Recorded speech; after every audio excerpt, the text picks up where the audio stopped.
twebaze olw'ekyokuyiga kyaffe. Katonda kitaffe omuguta twagala okwebaza bw'okkiriza nate ffe abatasaanira okujja okusembera n'okwogera ku bigambo by'Omukama. Taata tukwegayirira otusaasire obutali butuukirivu n'obulongoofu bwaffe. Tukwegayirira Mukama otulongoose, otutukuze, otusaanyize mu maaso go. Twagala okwegayirira Mukama kaakano nga tugenda okuyiga ku bigambo ebikwataganako n'amaanyi ag'okusaba. Tukkiriza nti mu kusaba mwokka mwe tusobola okuwangulira ebyo ebitusoomooza. Katonda waffe tukwegayirira tuweereze omwoyo wo omutukuvu ajja atuyigirize ebigambo byo bye wateekateeka okubeera nga tugenda okuyiga ku lunaku luno kuba gwe walumanya dda nga ffe tunaaba na kubeerawo. Mukama Katonda biteeke ku lulimi lwange bisobole okukola amakulu mu bulamu bw'abaddu bo n'abazaana bo. Tuyigirize kaakano ng'otuteekerateekera obulamu bwaffe olw'okweteekateeka okujja kw'okusembedde, kubanga obubonero taata bulaga nti okujja kwa Mukama kwongedde okusembera. Tuyigirize kaakano bwe ntyo nno bwe nsabye n'okwebaza nga mpita mu linnya egganzi eri oyo Kristo Yesu Mukama waffe. Amiina. Waawo. Bassebo ne bannyabo, njagadde okutwala omukisa guno tufune ekyokuyiga. Tekigenda kubeera kiwanvu nnyo, naye nsaba Katonda akitugabiriremu omukisa, kitubeerere ettabaaza ey'okutambuza obulamu bwaffe ate n'okututeekerateekera olw'ekiseera kye eky'okujja kwe okulabika ng'okusembedde ddala. Njagala kwebaza olukiiko oluteesiteesi olwa Fulaaya ate n'omutwe ebyateereddwako byonna nga bijjayo bulungi, amakulu ate n'enteekateeka y'olunaku lw'olwaleero. Omutwe gw'ekyokuyiga kyaffe olwaleero guliko omutwe ogugamba nti amaanyi agali mu kusaba. Amaanyi agali mu kusaba, olunyiriri lwaffe olw'okujjukira lwavudde mu kitabo ekya Zabbuli. Zabbuli ey'e16 olunyiriri olw'omunaana. Zabbuli ey'e16 olunyiriri lwa 8 nga wabadde wagamba nti Mukama mutadde mu maaso gange bulijjo, kubanga ye ali ku mukono gwange ogwa ddyo, sirisagaasagana. Olwo nno lwe lunyiriri lwaffe olw'okujjukira nti Mukama mutadde mu maaso gange bulijjo, kubanga ye ali ku mukono gwange ogwa ddyo, sirisagaasagana. Njagadde nga tetunaba nnyo okufumiitiriza ku lunyiriri olwo, tugende mu kitabo eky'Abafiripi. Abafiripi essuula ey'okuna n'olunyiriri olw'omukaaga. Abafiripi essuula yakuna olunyiriri lwa 6.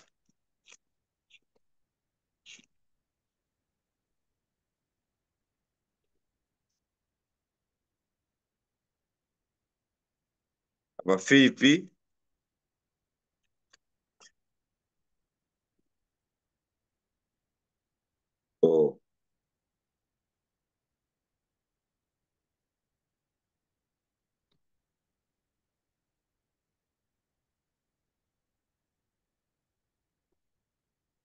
waliwo atuuseewo asobola okutusomerawo?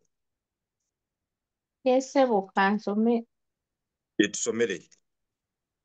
Bagamba nti temweraliikiriranga kigambo kyonna, naye mu kigambo kyonna mu kusabanga n'okwegayirira awamu n'okwebazanga bye mwagala bitegeezebwe eri Katonda. Weebale nnyo. Nti tetusaanye kukola ki bannange? tetusaanye kweraliikirira kintu kyonna, tetusaanye kweraliikirira kigambo kyonna. Ensangi zino ensi etufuukidde ekizibu, ebisoomooza obulamu bwaffe bingi, endwadde ezitaaliwo mu mirembe giri egyasooka giri ku mirembe gino, abantu okubeera nga beeraliikirira ekyokulya, ekyokunywa, ekyokwambala, school fees n'ebintu bingi nnyo ebibonyaabonya era ebitawaanya obulamu bw'abaana b'omuntu. Naye Bayibuli etugambye nti tetusaanye kweraliikirira.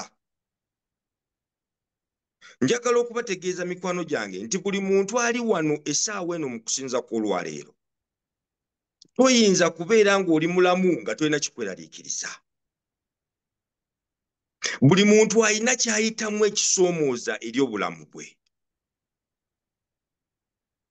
Ebitunyigiriza obinyigiriza obulamu bwaffe bye bisinga ebitanyigiriza. Naye mu Bafiripi batugambye nti tetusaanye kweraliikirira. Ebyo byonna ebitusoomooza batugambye nti tubisindiikirize eri ani bannange? Eri Katonda waffe. Njagala okwegayirira mukwano gwange, kiki ky'owulira ky'oyitamu ekikunyigiriza eri obulamu bwo? Kiki ky'owulira ky'oyitamu, embeera ki gy'owulira gy'oyitamu ng'erabika ng'ekusinzizza amaanyi? Batugambye nti lekera kweraliikirira. Sindiikiriza obweraliikirivu bwo eri Katonda waffe oyo ow'amaanyi ajja okutulwanirira. Naye kankubuuze, osobola otya okusindiikiriza obweraliikirivu bwo eri Mukama Katonda nga weebase, ng'otudde wansi? Osobola otya okumutegeeza ebyo ebikunyigiriza? Tusobola kumutegeeza mu ngeri emu yokka nga tuyita mu kibannange, nga tuyita mu kusaba. Mu kusaba mwokka mwe tusobola okuwangulira ebyo ebirabika ng'ebituyinzizza amaanyi. Awo nno omutwe gwange kyeguvudde ogamba nti amaanyi agali mu kuki bannange? Mu kusaba. Tetusaanye kulekeraawo kusaba Mukama Katonda waffe, okumwegayirira mu buli mbeera yonna omuntu gy'awulira ng'ayitamu eyinza okubeera ng'emusoomooza. Njagadde tugende mu kitabo ekya Yakobo. Yakobo essuula ya 5 olunyiriri lwa 16. Atuuseewo ayinza okutusomera Yakobo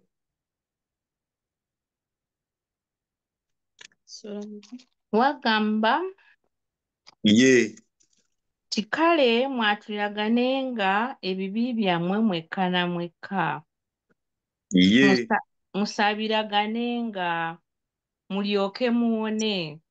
Okusaba kw'omuntu omu omutuukirivu kuyinza nnyo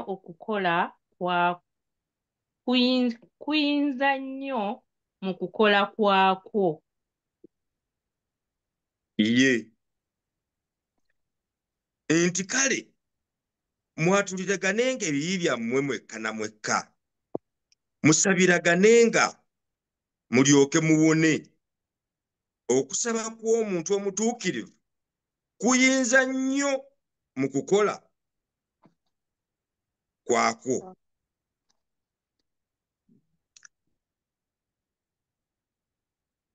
Mukimanyi baganda bange ne bannyinaze nti singa omuntu aba tayatudde ebibi bye tasobola kusonyiyibwa. ate era tulina okukkiriza nti mu nsi muno mwe tutambulira eyajjula ekibi n'okwonoona, omuntu okufuna ensobi oba olufunyiro ku bulamu bwe tekitwala nakataayi kusala. Naye ebyawandiikibwa bitugambye nti twatulenga ebibi byaffe ffekka na ffekka.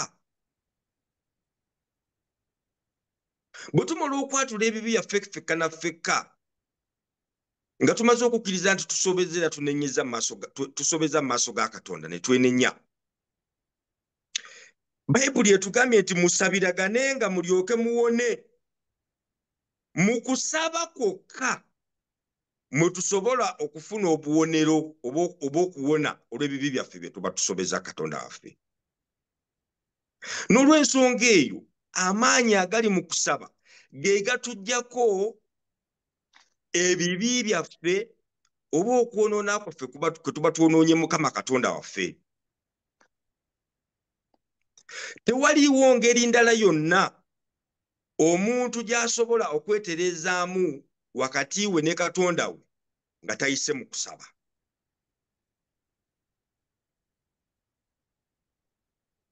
Kyokka ate ekyewuunyisa kye kino nti Bayibuli etugambye nti nsereko ng'alemeddwa okwesabira, nsereko ng'alemeddwa okwetereza wakati we ne Katonda we,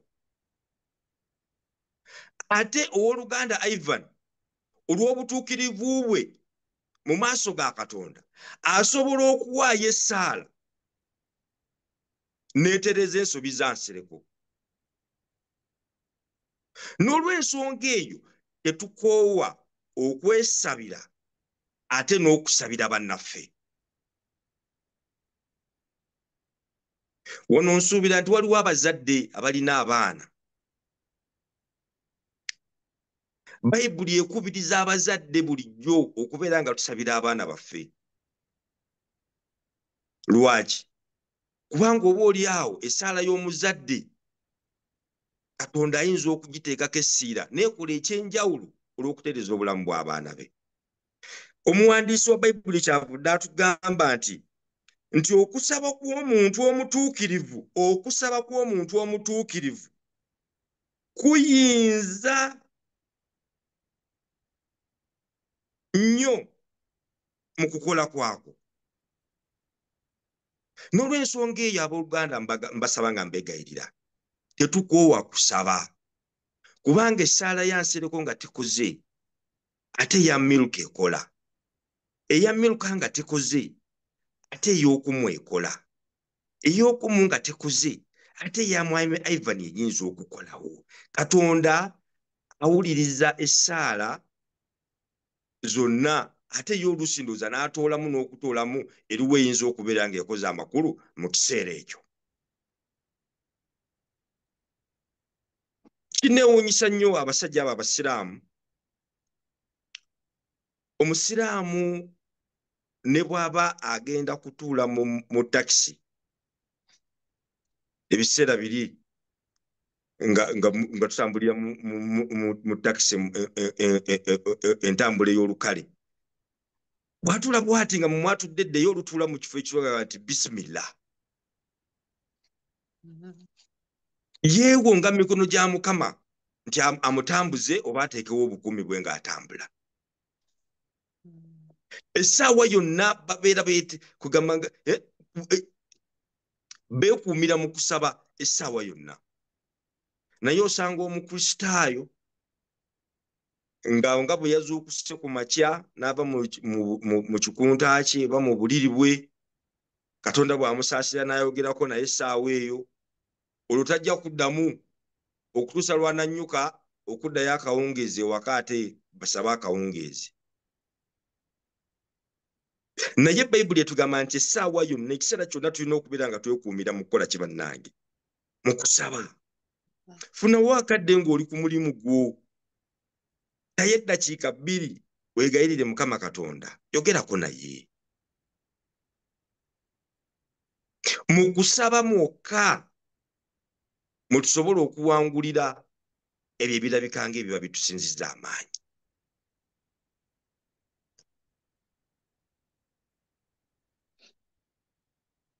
mu kitabo kya Mako olunyiriri lwa 11 essula ya 24.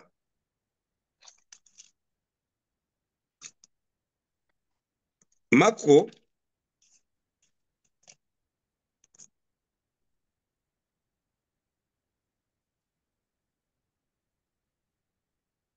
Mako 11 essula ya 24 agamba nti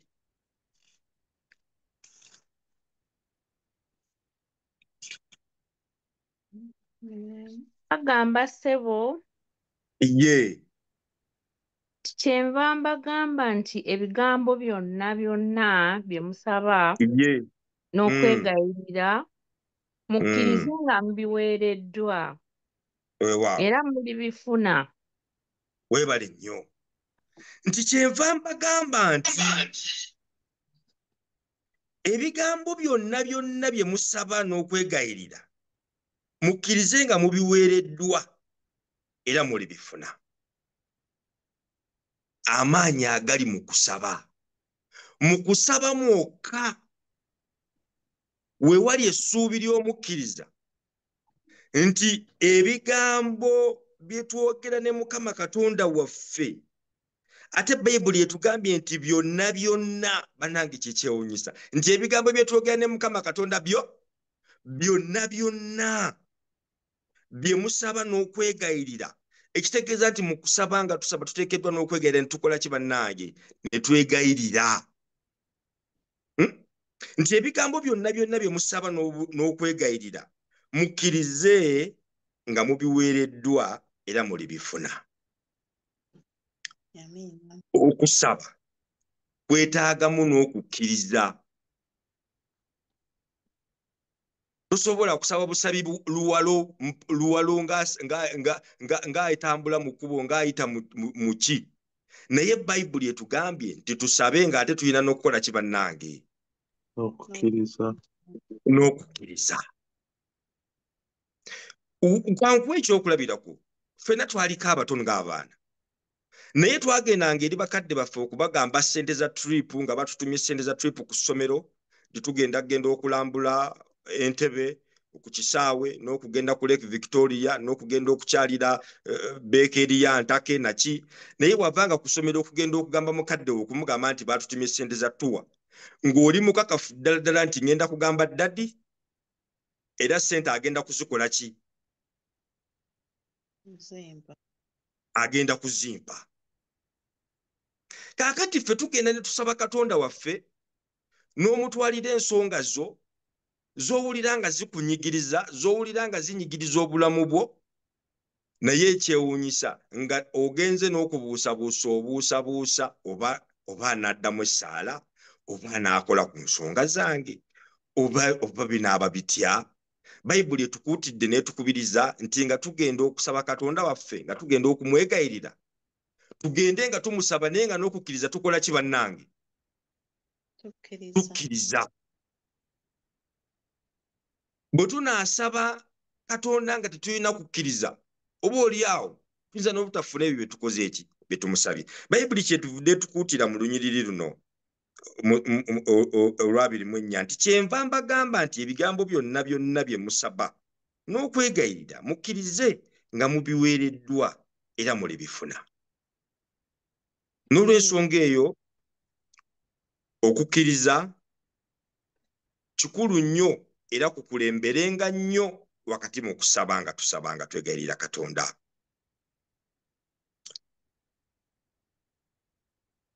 Tubikuleko mu kitabo kyaffe kya Yeremiya nga tufundikira essuula eya 29 olunyiriri lwa 12. Yeremiya 29 essuula ya 12. Omusomi wange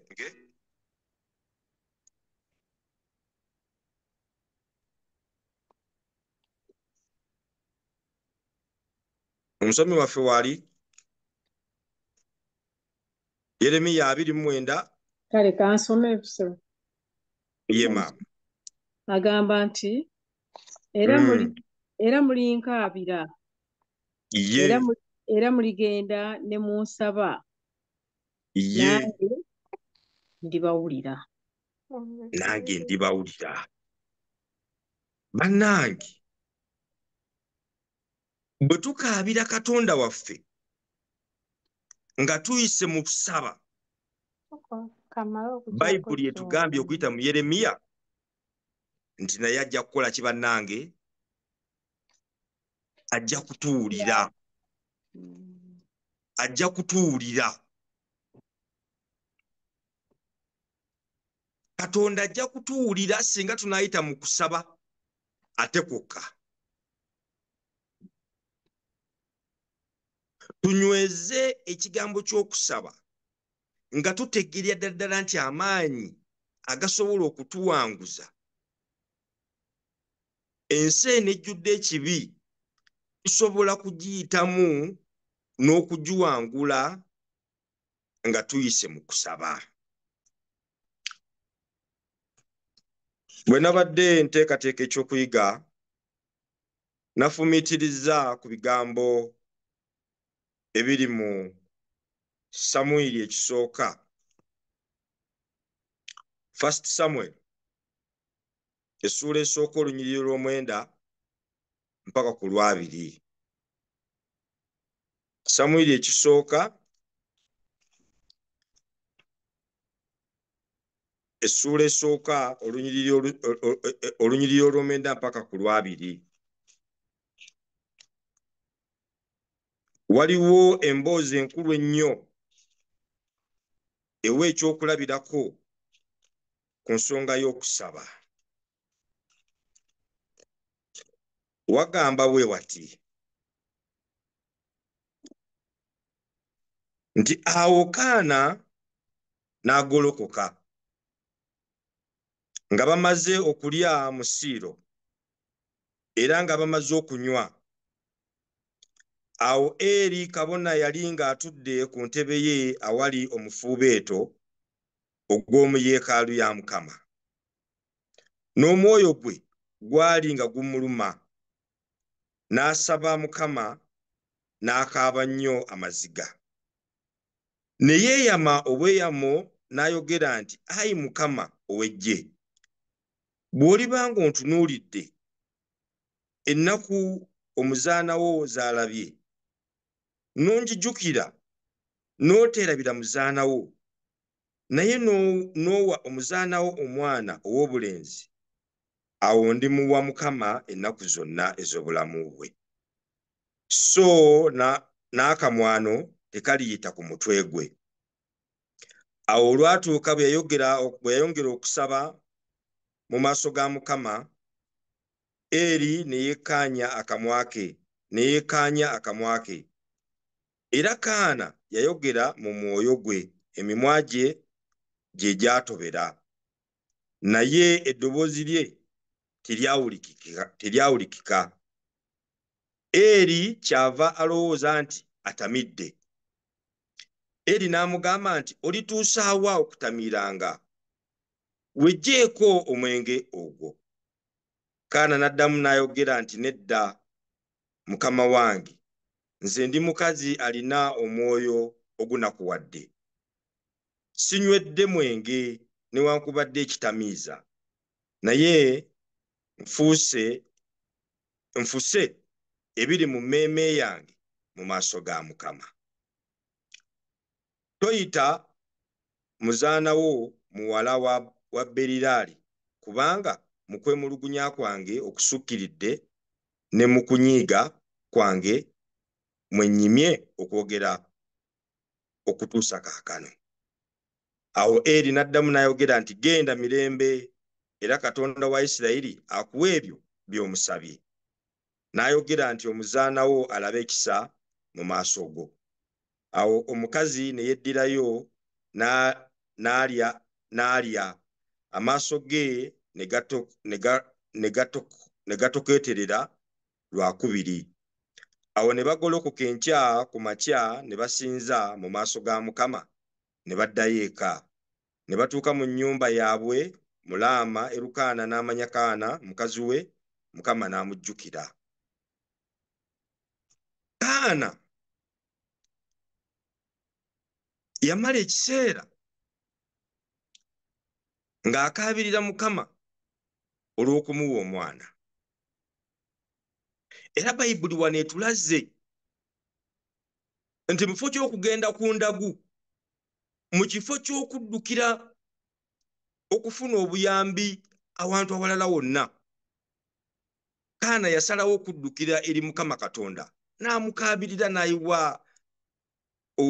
obweraliikirivu bwe, n'ayiwa omutima gwe mu maaso ga Mukama. So ate n'akola n'okusuubiza nti Katonda singa anaaba azzeemu essaala ye, omwana gw'anaamuwa ajja kumuwaayo abeere omuweereza wa Katonda.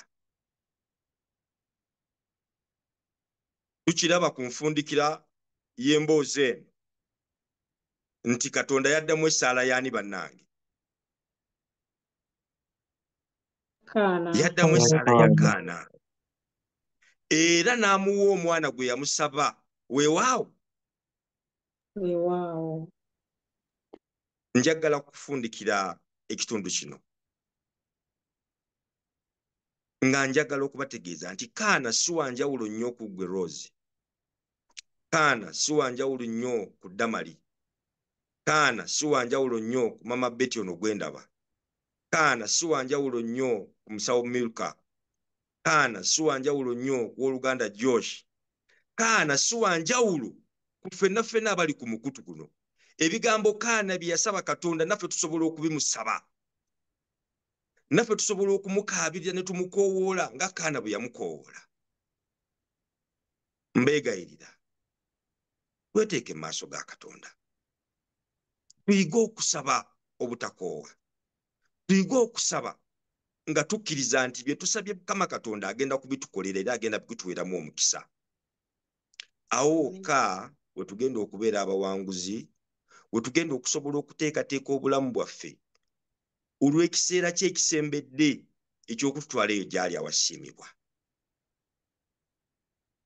Katufundikire ekiseera kino oba essaawa eno n'okusaba. Amasannyalaze gaffe galabika agakyankalanyeemu wano, ettaala ezikidde, naye katusabe. Katonda Kitaffe omugutu atwagala okwebaza bw'okkiriza nate ffe abatasaanira okujja okwogerako naawe mu kiseera kino. Tukwebaza Mukama kubanga tuyize ne twogera ku bigambo byo, amaanyi agali mu kusaba, amaanyi ge tusobola okuwangula ensi eno nga twogedde naawe era nga tukwekutteko nga Katonda waffe. Taata, tukwegayirira otuwanguzise ebigambo n'okunyigiriza kw'ensi eno, oyongere bulijjo okutuyigiriza nti mu ggwe wekka mwe muli obuwanguzi bwaffe. Katonda waffe, twagala okuteeka mikwano gyaffe egiri ku mukutu guno, oyongere okuginywereza mu kusaba, oyongere okubayigiriza nti nga bali mu nsi eno enyigiriza era etukunyaakunya, obuwanguzi bwaffe bwokka buli mu Kristo Yesu ate nga tuyise mu kusaba. Teeka omukono gwo bawambaatire okubaziyizaako enkozi z'omulabe Setaani n'obubi bonna bonna bw'atuteekedde mu makubo gaffe, eyo nga tutambula, nga tuli ku mirimu, nga tulera abaana baffe. Katonda waffe obeere wamu naffe. Tukumeekume kaakano okutuwa amawulire okuganyweza ku mwoyo gyaffe ne ku mmeeme zaffe nga tuteekateeka olw'obwakabaka bwo bugenda okujja. Tuyigirize, otunyweze nti mu kusaba mwokka mwe tusobola okuwangulira ensi eno. Beera naffe kaakano, abamu nga batagenda okutandika okukola emirimu gyabwe egy'olunaku ng'eno e Uganda, ate ng'abalala Mukama abali mu kiseera eky'ekiwummulo. Tukuume, tuwambaatire, tuweze bamalayika abakuumi batuteekako bbugwe ow'amaanyi okuziyiza akabi konna okubeera nga katutuukako. Beera naffe kaakano bwe ntyo bwe nsabye era nga neebaza nga mpita mu linnya egganzi eri oyo Kristo Yesu